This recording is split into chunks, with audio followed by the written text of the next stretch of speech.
Hello cadets, I hope you all are fine and well at home. So today we are going to start with second chapter, that is fractions and decimals. First chapter of ours was integers. So far with around 9 to 10 tutorials we have completed the chapter on integers. Today we are going to start with our second chapter, that is fractions and decimals.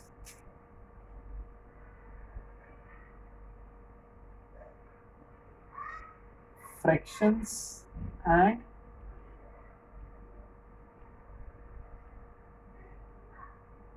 decimals. In integers, we saw a number line. In the chapter on integers, we saw a number line. On this number line, we have a number 0. On the right, integers 1, 2, 3, 4, and so on. On the left also there were integers -1, -2, -3, -4, and so on.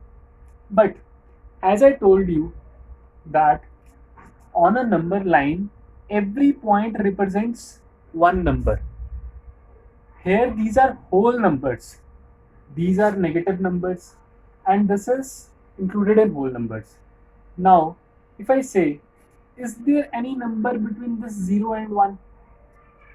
0 is one integer, 1 is another integer. Is there anything between 0 and 1? Number line shows there are so many numbers that can be pointed on in between 0 and 1. But how to represent these numbers? These numbers are represented by the concepts of fractions and decimals. Suppose this is the middle point between 0 and 1. You can write it as 1 by 2. And in decimals, we can write it as 0.5. So, in this chapter, we will study the concept of fractions, decimals, and we will do different operations on these fractions and decimals. The same concepts you had a look in your previous class. Let us today revise what all you have learned so far in fractions. Means today we will see some basic concepts related to this topic of fractions. Okay, what is a fraction first of all? There is one definition for fraction. Fraction is a number that represents part of a whole. Means we have something complete. Suppose we have one complete, suppose this is a pizza we are having. One complete pizza, a whole pizza. This can be divided into, suppose we have divided it into 5 parts. And if one of you takes one part out of these 5, so how it can be represented? 1 upon 5. This is something we call as fraction. If someone else takes 2 parts out of 5, this is a fraction. And in this fraction, the number at the top is numerator and at the bottom is denominator.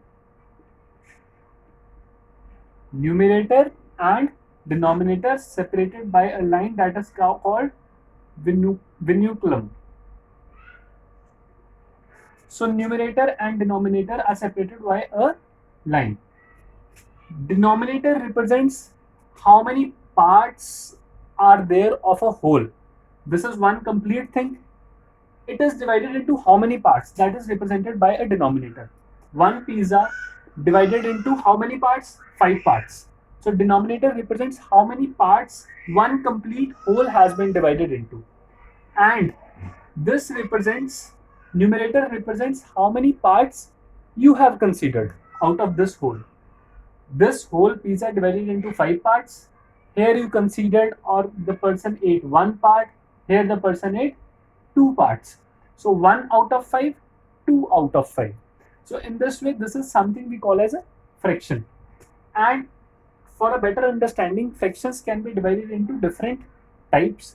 First one is proper fraction.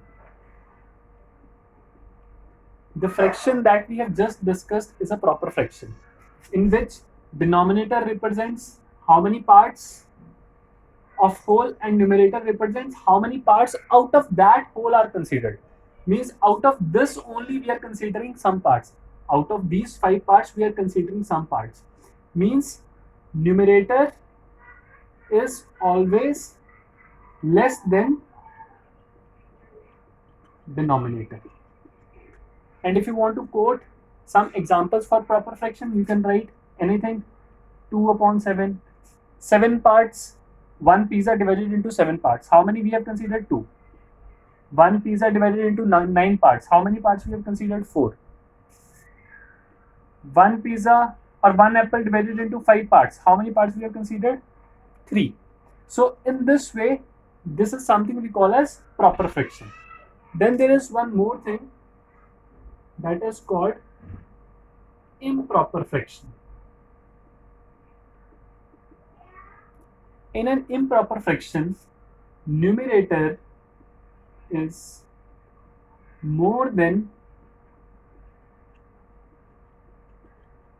denominator.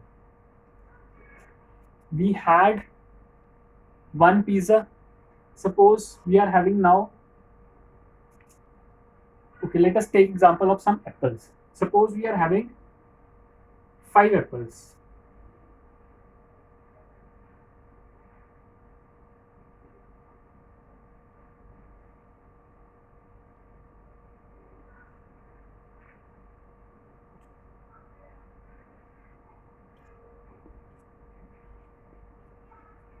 We are having 5 apples.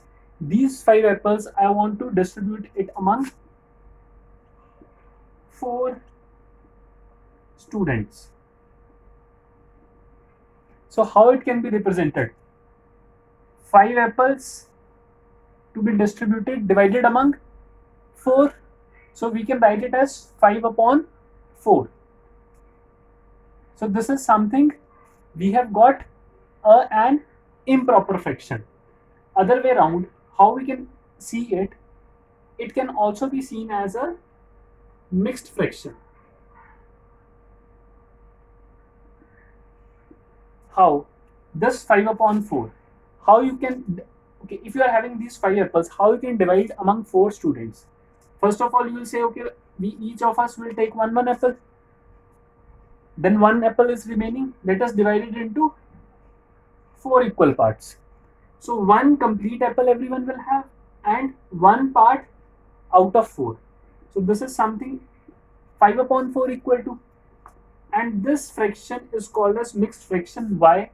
Because here we have a whole part and a fraction part. Either we having whole numbers, complete numbers, or we are having fractions. But we are having, when we are having combination of both, that is something we call as mixed fraction. So first of all, proper fractions, numerator is less than denominator. Improper fraction, numerator is more than denominator. Examples, another example you can write 7 upon 3, 8 upon 6, anything, 9 upon 7. Just numerator is more than denominator. Okay, 5 upon 4. If you want to represent this 5 upon 4 with the concept of, suppose you want to represent it through pizza, that how 5 upon 4 you will take. Okay. So as I told you, 1 whole 1 upon 4. So 1 pizza, denominator is 4. It represents that 1 whole is divided into 4 equal parts. It is divided into 4 equal parts. So, but the student or the person is eating 5 parts. When one whole is divided into 4 equal parts, but the person is eating 5 parts. So how he will eat 5 parts? 1 complete he will eat, and then from other 1 part he will eat. So the same way as we saw for apples, that it can be represented as 1 whole 1 upon 4. Now, how to convert improper fraction into mixed fraction? Suppose we are having one fraction 10 upon 3. and we want to convert it into, first of all, which fraction is it, proper or improper? Numerator is more than denominator, it is improper fraction. Now, okay, to learn proper and improper fraction, there is also one trick that you can remember, that a student can get 2 marks out of 7. A student can get 4 marks out of 9. So means these are proper marks that he or she can get. But a student cannot get 5 marks out of 4. A student cannot get 7 marks out of 3. A student cannot get 9 marks out of 7. So 105 marks out of 100 are not possible. This is improper fraction. But 99 marks out of 100 are possible. This is proper fraction. And if it is 100 upon 100, that is whole only. It is no longer a fraction, it is a whole number. Okay. So how to convert this 10 upon 3 into mixed fraction? Dividing 10 by 3. Fraction basically represents division. Or other way around, you can say division can be represented by a fraction. Here we divided 5 apples among 4. Division was there, 5 divided by 4. And we can represent it as 5 upon 4. And if a fraction is there, it can be represented by a division. So 10 divided by 3, 3 3s are 9, 1 remainder. So this is quotient, remainder upon divisor. This is dividend. So 10 upon 3 is equal to, quotient is 3, remainder is 1, divisor is 3. So in this way, we can convert a mixed fraction into convert an improper fraction into a mixed fraction. Let us take one more example. Suppose we have 7 upon 5. So 7 divided by 5. 5 ones are 5, 2, remainder. So quotient 1, remainder 2, divisor 5. 1 whole 2 upon 5 means 7 upon 5 is equal to 1 whole 2 upon 5. 7 upon 5 improper fraction converted into a mixed fraction. So in this way you can convert an improper fraction into a mixed fraction. Now if the question is to convert mixed fraction into improper fraction, suppose we have 2 whole 3 upon 7 and we want to convert it into a improper fraction. This is mixed fraction. Why mixed? Whole part, fraction part. So how to represent it? How to write it in improper fraction?